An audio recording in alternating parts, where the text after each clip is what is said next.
record. Hi, this is Carol at Tansy Lane Herb Farm.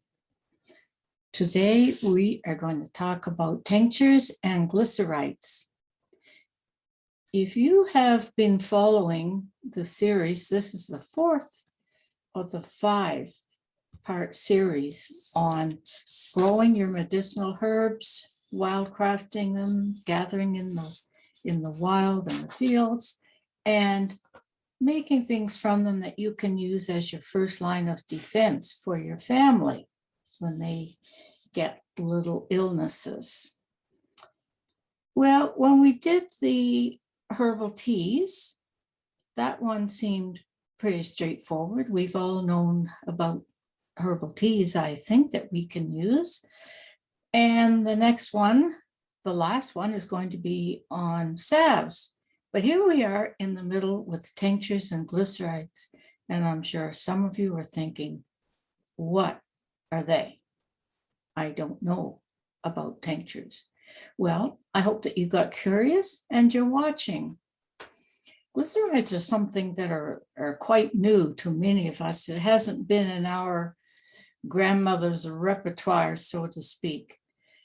In England, they have been very popular for a long time, and I think in other parts of Europe, but they're new to us, and it's almost like a secret because they are so simple and useful. So I hope that you're going to be able to follow along and use them. So the official definition of a tincture is stated to be a solution that contains at least 45% alcohol and has a herb, or what we call menstruum, probably only with one U, ratio of at least 1:4. You're thinking, oh boy, it's beginning to sound complicated already. Nope, it isn't. So here's another way of putting it. A tincture is a liquid preparation produced by macerating, that's beating up, prepared plant material in a mixture of alcohol and water at room temperature over a prescribed period of time, which is then pressed and filtered to yield a fluid into which active constituents of the herb have dissolved. It's another way of doing it. Some of the advantages of doing tinctures is that they're widely available.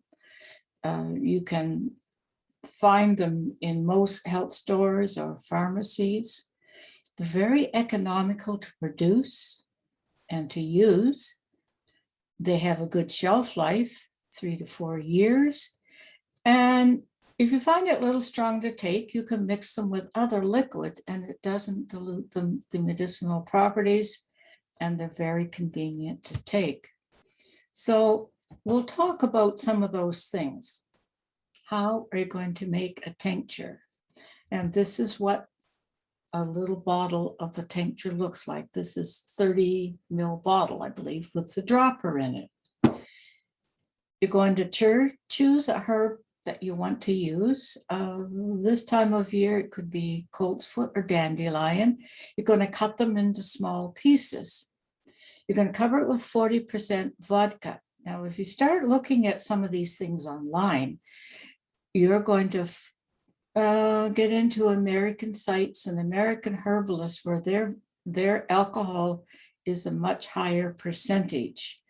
The highest I've seen in our liquor stores in New Brunswick is 45%, which brings you to 90 proof.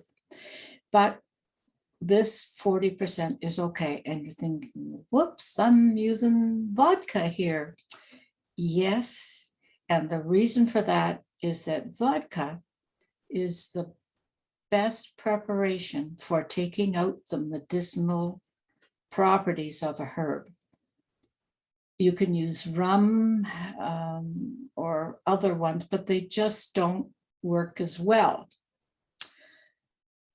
So you're just going to cover it and you're going to let it sit for a month.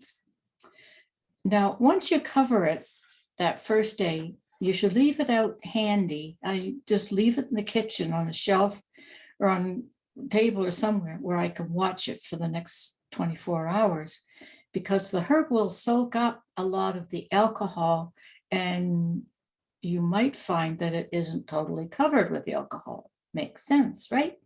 So you top it up. I might leave it another day, just to keep my eye on it, just to make sure that it's covered. And when it's not, when it still stays fully covered, not absorbed too much, then I put it in as dark a place as I can for a month. Some of the directions for doing things like tinctures and other herbal preparations don't have an exact science to them a lot of the time, because they're not pharmaceuticals. These are the old ways. These are the ways of the people who have been doing these things for centuries. So preparations will vary, methods will vary. You know how each person gets their own way of doing things, and their way is the right way.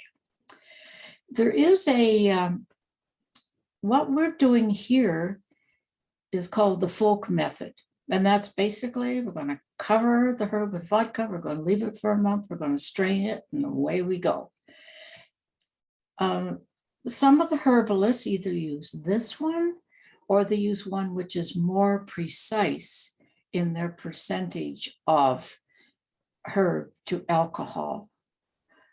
I've been using this simple one for years. For specific purposes, I think I may get into the more specific one, but you're perfectly fine starting with this.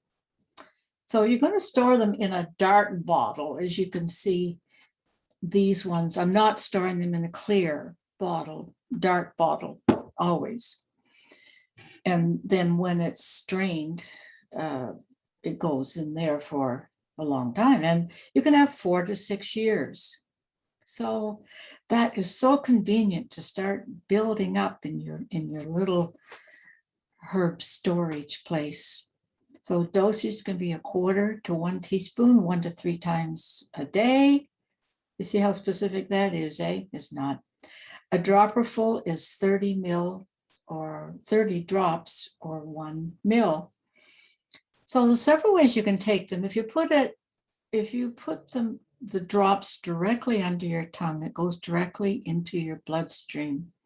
And that is one of the advantages of tinctures, because if you take pills, they have to go through your digestive system and in through your liver and so on, whereas these don't. Big advantage. Or you can dilute it in liquid. You can put a little water, a little juice, a little tea. I like it straight under the tongue. So most of them, of the herbs, are done that way. And just because these 2 herbs that I'm showing you are local, I thought I would include them. That's your old man's beard, usnea, and chaga. Because of the structure of these plants, they need to have a double extract. See the photo on the right where you can see the usnea, the old man's beard. You see lots of it now. And if you go in the woods and you gather it from a tree that's fallen down, the best place to get it, there are a number of things that might look alike, but see the long strands in that. You need to be able to grab one of those strands and pull on it, and it will be a little elastic. It'll actually stretch. That is how you know that's old man's beard.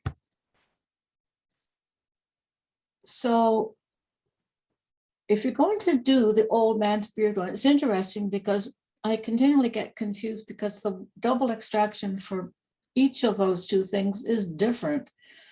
This one, you're going to bring 1 ounce of chopped usnea in a stainless steel pot. You're going to add 4 ounces of water, bring to a boil, then immediately turn to the lowest setting, simmer, cover and simmer for 20 minutes. And then it should be reduced to 2.5 ounces. If you don't get all this or take a screenshot, I can put it on another spot. You can take it off the heat, remove the cover and allow it to cool for a few minutes. Then you're going to put the usnea and infused liquid into an 8-ounce canning jar. Then you're going to pour the vodka over and mix well. Cover and shake daily for 2 weeks. You're going to strain and bottle. You can almost see, if you look at how complex that structure is of the usnea, that it wouldn't just break down easily if you just put it in the vodka over it. It needs that heat to help break down the structure. And then you're going to strain and bottle it. It is so fantastic for lung problems and is very noted for treating pneumonia in particular. So the adults, 2 or 3 droppers full, 3 times a day as needed. So here we go. If we're going to use the chaga, and a lot of people here drink the chaga tea. This is a really medicinal chaga. It's very expensive if you go to buy it online, if you go to buy a tincture, because it's work and it takes some time to make. So chaga, the structure of it is like chitin, which is like a lobster shell. So you can imagine that that's not going to break down easily. Imagine eating a lobster shell. No, thank you.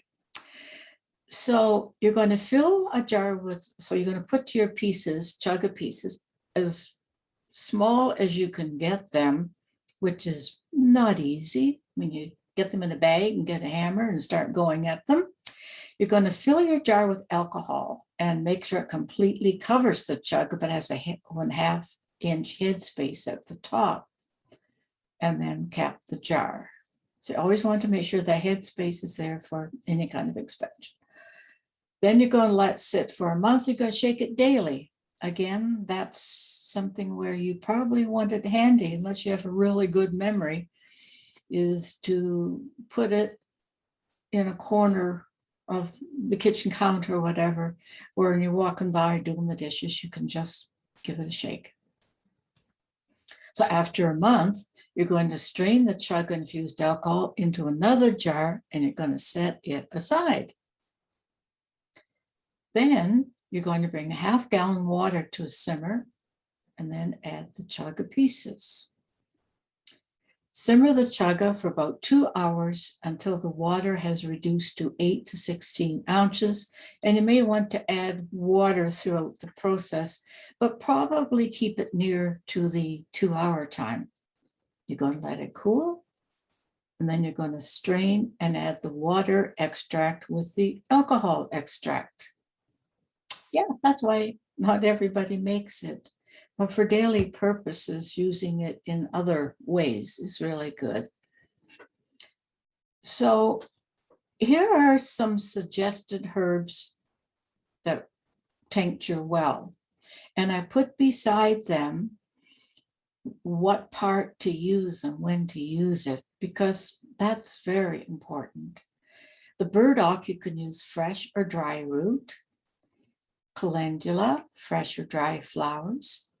Dandelion, fresh or dry root. Echinacea, fresh root or dry root. The fennel, you're going to use the crushed seed. Ginger, fresh or dry root. Hawthorn, you can use the fresh leaf, the flower, the berries, or dry parts. And that's so valuable to know. Mugwort, the dry herb. Mullein, the fresh or dry flowers. And when you look at this list, it's really important, if you're starting a little section on tinctures, or add these to your plant profiles, this information to each one. So on mullein, if you're doing the plant profile on mullein, and you're looking at what parts to pick and so on to use for different purposes, add a section to it that says tinctures, and then put fresh or dry flowers. Because when you're starting to use these, as you gather them, and you'll see that time just rolls right along as you want to do more and more herbs, and they're only out for a specific time, then what you can do is, so you look at mullein and it says fresh or dry flowers. Okay, you can just leave them to dry for later. Mugwort, hang it up, a bunch of it up to dry. Then you don't have to worry about using it right away, but you'll have it when you want to go making something and not find that the season has passed for it. Nettle, you can use the fresh herb, the dry herbs, or the root. With peppermint, you're going to dry the herb. So when it's right time to harvest, hang it up to dry. Plantain, you're going to use the fresh herb. That's very important to know. St. John's wort, the fresh flowering tops. Oh, and they can be a pain because you need to really get them just before the flower opens, when there's a little bud. And when you squeeze that little bud, you will get some red. And it'll stain your fingers. And then that's the time, but they're very tiny, so you need to find a good patch. With the valerian, the fresh root. So that's going to be September. You go digging the root, and you better get it. Don't wait till October, because valerian dies back and you can't see where it was. It just dies right to the ground. So there's an optimum time for gathering that valerian. For yarrow, the fresh flowering part, which you're going to use for some things, and the dried herb. So yellow dock, fresh or dry root. So if you keep this handy and add these to your plant profiles of each of these plants, then you'll see that if you're going to do tinctures, when's a good time to do them. So behind me on the shelves, you can see some of my tinctures. And a lot of them aren't the ones that are listed on the other list of ones. I think part of the reason is because so many of our sources, again, come from the United States. And we need to really look more at our Canadian plants, what ones that are native or have become colonized here. So I have lady's mantle, Solomon seal, ginger, mugwort, fireweed, chickweed, chamomile, horsetail, New England aster, coltsfoot, teasel, oregano, peppermint, betony, gallicampane, feverfew, chaga, aronia, St. John's wort, lavender, angelica, lemon balm, usnea, and elderberry. You're going, oh boy, that's a lot. But you remember when we looked at the shelf life of the tinctures, 3 to 4 years? That means that I didn't make all of these in 1 year. That's why. So I just check my inventory, check and see what I need. And also because some plants do really well some years and not so well other years. Last year with the drought was horrible. I'm not sure. I was looking through the list to think what I did last year, not much of anything. So some that I added, chaga is one that you don't often see, the aronia, angelica, I have a field of angelica, and the usnea and the elderberry. So here they are in their dark bottles. And it's always important, as I've mentioned in other sessions, to have the Latin name. It's really, really important. Make sure that you know which one that you're tincturing. And in your herb profile, you will already have those ones. I just noticed the feverfew there. Feverfew is known worldwide for migraines. And I believe it's one of the ones in the German Commission E, which is a source used all across Europe as the standard for herbal preparations. And if you see that anything has been recognized by the German Commission E, you know that it has been time tested and laboratory tested and double-blind tested and everything. And the thing about feverfew is that it's something that you need to keep in your bloodstream if you're subject to migraines, so that you need to start taking it before.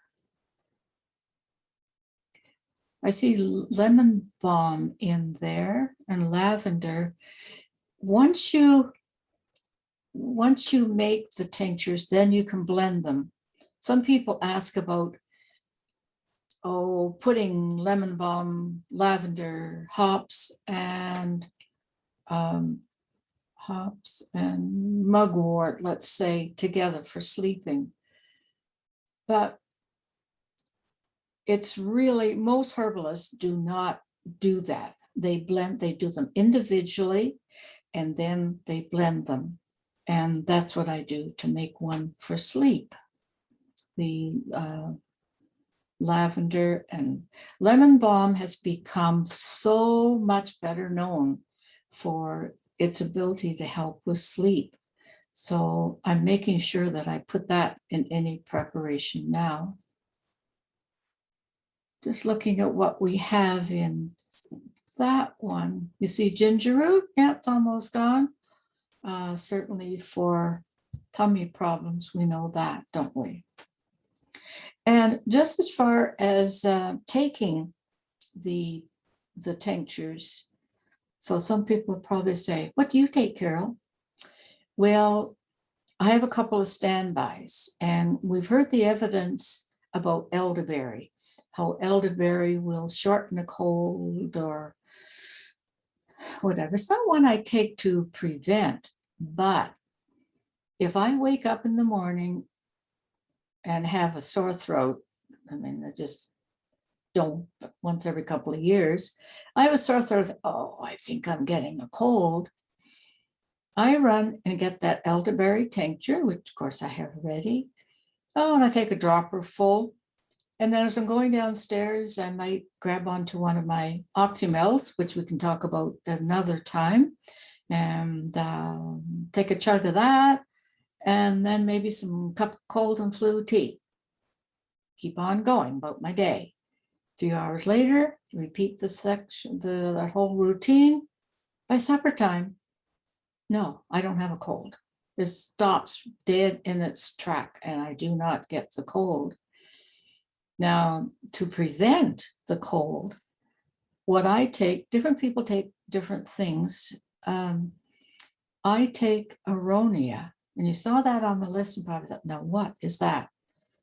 Aronia is chokeberry, not chokecherry, but chokeberry, which is native and grows all around here, but it's not very well known.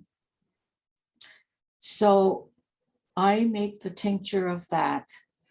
And chaga reportedly has the highest antioxidants of anything out there, any plant. Aronia is next.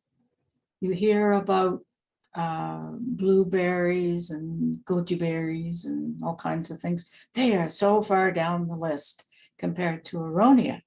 But, you know, it's another one of those situations in which we look for something that is from far away and new and exotic, and what we need is right under our feet. So those, along with the oxymel, which is a mixture of the herb of bergamot, honey, and organic apple cider vinegar, I don't get sick. Okay, glycerites. Well, you said I've been making the tinctures, but what are glycerites? So they're a mixture of medicinal substances that all our herbs we've been talking about with vegetable glycerin. And we have to make sure it's vegetable glycerin. I buy it in 4-liter jugs. It's a weaker solution and it's a poorer preservative, but still is excellent for its purpose. And while it's sweet, glycerin's not metabolized by the body like sugar. So here are the advantages. They can be easily diluted with water or the alcohol without causing precipitation in the bottle. And the main reason is that they're excellent to use in place of alcohol-based tinctures for children and those who are alcohol sensitive. So when you're thinking about the herbs that you might want to be using for your children and just think, well, I don't know as I want to use the alcohol one, it might be the taste. It's not, by the way, there's more alcohol in a banana than there is in any tincture, and there's not enough to do any problem. So, particularly if you have children, here's what you could be doing this summer. You can grind the dry material to a powder if possible, because the finer the plant is, the more surfaces it has for the alcohol to get all around. I hope that makes sense. It does to me. So we're going to place the herb in the jar, and just like we did with the alcohol, we're going to cover with the vegetable glycerin, and you're going to leave that headspace. You're going to cap it and shake it and check the jar after 12 hours. And we know why, because we're going to make sure that the glycerin has totally covered it still and hasn't absorbed so much that there's some herbs sticking up above the glycerin. Shake regularly for 14 days. Looks like you're going to need a shelf in the corner of your kitchen to put all these things you're going to be shaking. Then you're going to decant the liquid, pour it off, and you're going to filter it. Probably going to need something fairly fine for filtering if you're using powder. Now, if you just haven't got around to doing all that this summer and a child needs a glycerite, here's a quick way. You can put the herb, place over gentle heat for 2 to 4 hours. That's like a double boil, something where it's not too hot. You're going to cool it and then press it. And then there's some loss of quality, but it's valuable emergency stopgap rather than running to the pharmacy. And it's plant, and it works. The shelf life is 14 to 24 months. So, of course, it isn't as long as the tinctures, but it's probably, if you get in the routine of doing some each year, then you'll find that you'll be okay. And I love this one. Children dosage, 1 drop for every pound of child. Okay, get on the scales. Or 1/4 to 1/2 teaspoon, 1 to 3 times daily. So here are ones that work well in the glycerites. The burdock, the chamomile, again, follow the same whole procedure. Adding these, if you're going to be using and making and using glycerites, add these to your plant profile. All this information, so you know whether you're want them fresh or dry. Dandelion, echinacea. Oh, that's going to be a pain to use, isn't it? Because you dig it up, then you've lost your plant. So I would recommend that instead you're going to use bergamot, the bee balm, because it has the same substance in it for healing as echinacea. So I bet you have a patch of that around. Elder, no berries, you can use the fresh berries or flowers. I would use the flowers. Yeah, try and get the flowers. Save the berries for jelly. Fennel, the crushed seeds, if you're indigestion, your ginger, tummy, mugwort, mullein, nettle, peppermint, the vitex, which I believe is the high bush cranberry. I gotta stop and think about that one. Valerian, fresh or recently dried root. Don't invite company when you're drying the valerian root, because valerian smells like dirty socks. Wherever you put it, the fresh, yep, and the dried, whoa, keep the company away. So I hope that you will try some of these. I think that what I will do is put more specific information about dosage on some of the more popular ones on the Tansy Club page. So you can follow the Facebook page and the website. Oh, we're working on that to get an online presence. You can contact me anytime. I love to hear from you. And you could join the Tansy Club on Facebook.